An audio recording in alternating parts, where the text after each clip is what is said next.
क्या आपने कभी महसूस किया है कि जब हम सो रहे होते हैं तो हमारी रूह जिस्म से अलग हो जाती है?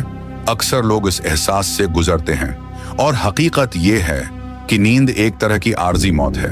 इस्लामी तालीमात के मुताबिक अल्लाह ताली इस वक्त रूह को कब्ज फरमा लेते हैं और वो रूह जिस्म में वापस उसी वक्त आती है जब अल्लाह चाहें। लेकिन क्या आपने कभी सोचा ये रूह जाती कहाँ है?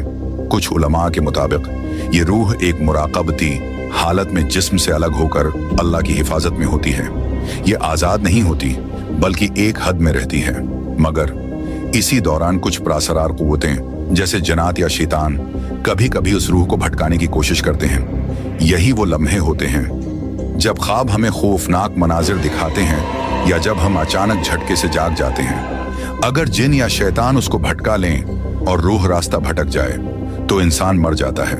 ये सोचकर एक लर्जा सा तारी हो जाता है कि हमारी रूह की हिफाजत किस कदर अल्लाह की रज़ा पर मुनहसर है। नींद, ख्वाब और रूह का यह ताल्लुक दर हकीकत जिंदगी और मौत के दरमियान एक बारीक सरहद है।